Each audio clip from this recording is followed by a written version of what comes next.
Regard, œil avisé, prunelles aiguisées, la midinale est aux aguets. Par Pierre Jacquemin, tous les jours à 12h30. Bonjour Françoise Davis, merci d'avoir accepté notre invitation. Vous venez de co-réaliser avec Karl Laderholm un film documentaire passionnant, Histoire au pluriel d'une nation, qui sera diffusé en 4 épisodes en prime sur France 2 dès ce soir. Le film commence sur un ouvrier italien qui a perdu la vue sur un chantier de la Tour Eiffel. Que s'est-il passé pour que ces travailleurs étrangers au service d'une nation aient été effacés de la mémoire collective ? Il s'est passé beaucoup de choses, mais le point de départ, c'est donc la Troisième République. Et donc, c'est l'idée que la France, c'est des Français. Il faut construire cette idée-là parce qu'elle n'est pas évidente. Dans un village sur 4, on ne parle pas français. Ce n'est pas une évidence pour les Français. Et ce n'est surtout pas une évidence pour les ouvriers et les paysans. Et du coup, la Troisième République fait en sorte que les ouvriers français se sentent français face à d'autres ouvriers qui ne le sont pas. Et donc l'ouvrier italien qui a construit la Tour Eiffel, il faut qu'il disparaisse, d'une part pour qu'on ne dise pas qu'il y ait eu des morts pour construire la Tour Eiffel, et d'autre part pour que la France, ce soit la France. Le comédien Ramzy Bedia, que vous interrogez dans le film, dit une phrase qui m'a marqué. Il dit ceci: « J'en sais plus sur Vercingétorix, sur Clovis que sur mon père et la guerre d'Algérie ». Qu'est-ce que ça dit aussi de l'enseignement de l'histoire à l'école ? Ça dit, même au-delà de l'enseignement, ça dit une histoire nationale qui est vraiment fabriquée à partir de la Troisième République et qui est vraiment la France, les Français, les Français. Et du coup, on est complètement amputé. Alors c'est une souffrance pour les enfants et les petits-enfants d'immigrés d'être amputés de leur histoire, mais pour la France aussi, ça veut dire que la France n'a jamais son histoire complète. Nous on dit c'est une histoire enfin complète de la France, parce qu'on ne peut pas considérer l'histoire de France, de sa construction, de ses lois, de son rapport au travail, sans prendre en considération qu'une grande partie de son histoire est liée à l'arrivée des étrangers, des réfugiés et au sort qu'on leur fait pour se créer une représentation nationale. Et donc quand Ramzy dit ça, il le dit pour tout le monde, et il le dit d'autant plus sur la question algérienne, qui est quand même le point aveugle d'une grande partie de notre histoire. Vous rappelez aussi que le sentiment d'être français est récent, vous l'avez dit à l'instant. Le breton ou l'ardéchois qui quittait son quartier, ses terres pour un ailleurs, faisait déjà figure d'étranger et donc de bouc émissaire. Oui, de bouc émissaire. Alors évidemment, on ne peut pas comparer au sens où, d'abord rien n'est comparable, mais n'empêche, être français, c'est une construction politique. Et donc c'est une construction sur la question de l'unité. C'est pas un hasard si c'est après la guerre à la Prusse, mais aussi après la Commune. Parce que là, il y avait une proposition d'une autre unité, et d'une autre unité nationale pour le coup, mais d'une autre unité qui était portée par les ouvriers de la Commune de Paris.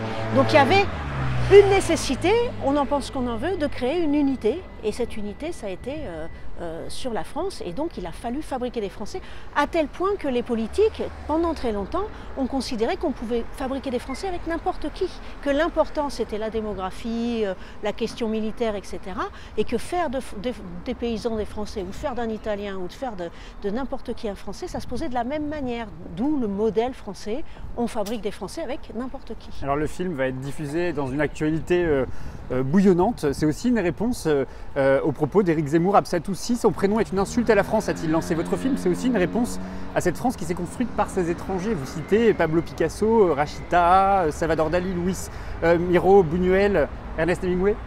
Oui, alors les connus et puis les pas connus, parce qu'enfin c'est aussi une histoire qui part de la révolution industrielle, et donc c'est la question de comment on construit une France moderne. Et cette France moderne dans un pays qui est éminemment paysan, elle se fait avec des apports d'ouvriers, de main-d'œuvre et de main-d'œuvre étrangère. Et ce n'est pas simplement les gens connus qui ont fait la France, c'est aussi on fait aussi une histoire populaire de la France, et une histoire populaire de la France, c'est forcément une histoire avec les étrangers et les immigrés. Ce qui est très bien construit aussi dans le film, c'est qu'on s'aperçoit au final que l'histoire se répète et que ce n'est pas qu'un propos que l'on répète en permanence. Après 1870, 1918, 1945, les immigrés arrivent en Europe pour relancer l'économie. Et à chaque fois que la crise réapparaît, l'étranger devient le bouc émissaire. Quelle leçon faut-il retenir de notre histoire commune ? C'est que ça ne fonctionne pas. C'est-à-dire que au-delà de la question de qui vient, pour quelles raisons, etc., il y a une question dont il faut débattre en France, c'est la question de la nation, de comment on la construit, avec qui et pour faire quoi. Et que tant qu'on sera dans ces espèces de balanciers entre on a besoin d'eux, on n'a pas besoin d'eux, c'est pas le débat. Un humain, on n'en a pas besoin, ou besoin, c'est un humain. Et donc, qu'est-ce qu'on fait sur ce territoire ensemble au niveau de l'unité? Donc, on peut en sortir que par le haut, ce qui serait un super beau modèle de société, hein, d'une union qui soit une union repensée, parce que la nation de la Troisième République ne marche pas. Elle marche plus, elle a marché, c'était formidable. De façon démocratique, c'était formidable de penser qu'il y aurait des Français qui décideraient ensemble, hein, c'est le contrat social de Rousseau, qui décideraient ensemble de leur sort, c'est pas scandaleux. Mais là, elle a eu aussi ces défauts et ces graves défauts qui sont que dès qu'un problème profond se pose, c'est la division qui l'emporte. Donc c'est un modèle qui ne suffit pas, qui ne se suffit pas. Il faut trouver autre chose. On le voit bien aujourd'hui, l'immigré est à nouveau stigmatisé. C'est celui qui volerait le pain des travailleurs français. Comment l'histoire justement contredit cette vérité? Fondamentalement, on commence à dire ça quand les politiques, les gouvernements et les politiques en général, puisque disent ça parce qu'ils n'ont aucune prise sur la crise et sur les marchés et sur ce qui se passe, puisque c'est en gros le capitalisme et la finance qui a la main. Et comme ils n'ont plus la main, ils ont la main sur une chose, c'est le flux qui se voit. Et donc ils ne peuvent dire qu'une chose, c'est on va faire des quotas, on va virer, enfin selon les époques, c'est plus ou moins des propositions comme ça. Et à chaque fois on voit que ça ne marche pas et que ça empire. La chose qu'il faut avoir en tête, c'est que la mesure prise pour les immigrés, tôt ou tard, elle s'applique à des Français. Et elle s'applique à des Français de même catégorie sociale. C'est-à-dire que les mesures qui vont être prises face aux travailleurs étrangers, contrairement à ce qu'on pense, ce n'est pas au bénéfice des Français, ça peut l'être au départ, mais en fait c'est pour installer les mêmes souffrances pour les Français. Toujours. Parce que la crise continue. Vous l'avez dit, il y a les anonymes. Plusieurs personnalités témoignent dans le film de l'exil des parents ou des grands-parents, parmi eux Michel Drucker, Camélia Jordana, Alain Minc, Youri Djorgaev, père et son père. C'est important de se représenter la question des migrations par des figures populaires. C'est très important. Là, on vient de faire une rencontre avec des collégiens à France Télé. Il y avait Frédéric Chaud. C'est très très important pour montrer qu'il y a une histoire commune. Il faut qu'il y ait des figures communes. Et ce qui était magnifique avec les gens connus, c'est qu'ils étaient dans la même émotion et dans la même difficulté pour raconter leur famille, parce que pour parler de ça, on est tous à égalité. C'est-à-dire pour parler de nos parents, nos grands-parents, les Djorkaeff le disent très bien, de toute la difficulté qu'ont eu leurs parents à s'installer en France. C'est important qu'on sente que c'est notre histoire à nous tous. Et pour ça, les gens connus, c'est essentiel. 20 ans après l'équipe de France 98 des Black Blancs Beurre, elles sont suffisamment présentes, ces figures, à la télévision, dans les fictions, au cinéma, dans les cercles du pouvoir aujourd'hui? Non, elles sont pas présentes. Bon, on va prendre les acteurs, quoi. Derrière Omar Sy, il y a plein d'acteurs noirs.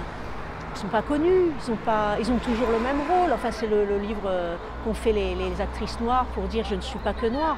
Non, il y a encore quelque chose qui est sidérant, et on l'a vu nous en interrogeant les gens et tout, c'est que le pigment, c'est toujours un problème en France, quoi. C'est une évidence que quelqu'un qui a un pigment trop coloré, il est d'une façon ou d'une autre pas vraiment français. C'est quand même, c'est pas possible, vu la société française telle qu'elle est, quoi.